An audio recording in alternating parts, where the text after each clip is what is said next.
Guys, I hope you all are doing well today.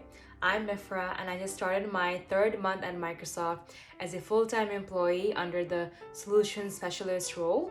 And I'm also a recent graduate from the University of British Columbia. So far, I've had two virtual onboarding experiences. The number one was when I started my internship last year, where I had to onboard completely virtually, and this was May 2020, couple of months after the pandemic hit in Canada. My second experience was when I started my full-time job at the end of July this year and had to onboard virtually again, and my full-time work is also currently fully remote.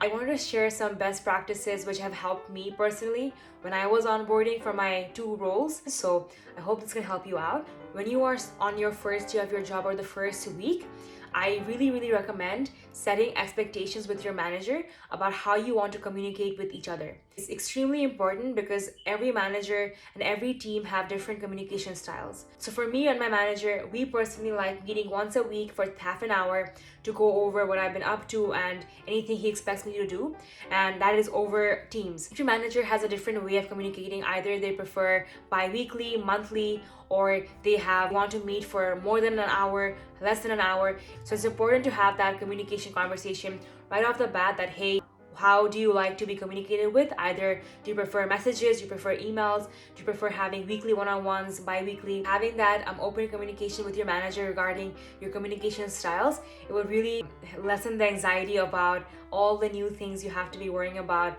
in your first day of your job as well. And you know for a fact that you will be supported throughout. My next tip is to take notes on everything.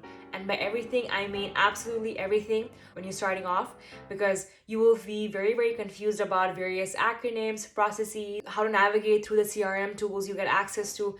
So it's very important to take notes so you don't get lost. Personally, I used OneNote, and in my OneNote, I took notes on the various acronyms I heard in my first couple of days. I also took notes on the meetings so I could ask my manager about those later, or my team members if I had any questions.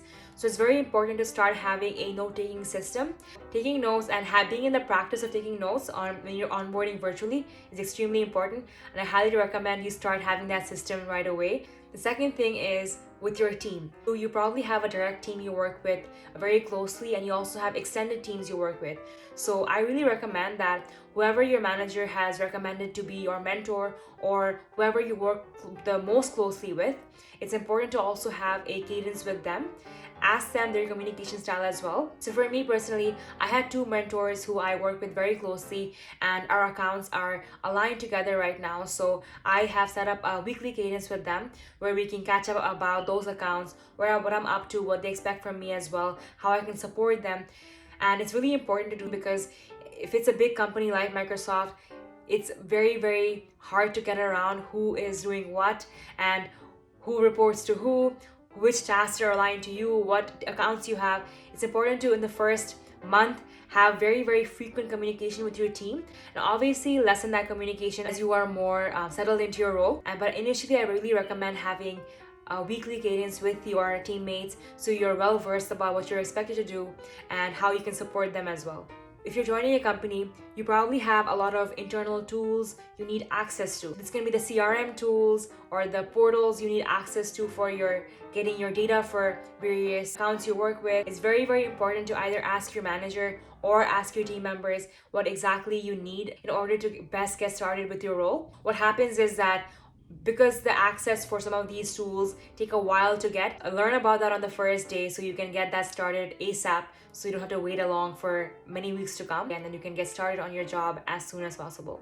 My next tip is that don't hesitate to ask questions, and I really should have taken this advice myself because I was very anxious to ask questions to people because I thought I would be bothering them too much, and these are very trivial things which of course they know from the back of their hand because they've been at the company. For me, it was a challenge to get around a couple of things, and I wish I'd asked those questions earlier on, and I don't want you to make the same mistake I did. I highly recommend, if you have pressing questions about something you don't understand or something you're expected to do, ask those questions right away. When you're starting a new role, everyone in the team knows you're new. Having an open communication with your team and asking those right questions at the right time is extremely important. My last thing I want to mention is that really acknowledge that there is a learning curve when you're starting a new job. It is okay to not know everything, to not be sure of a lot of things, and you're not expected to know everything when you start a new job.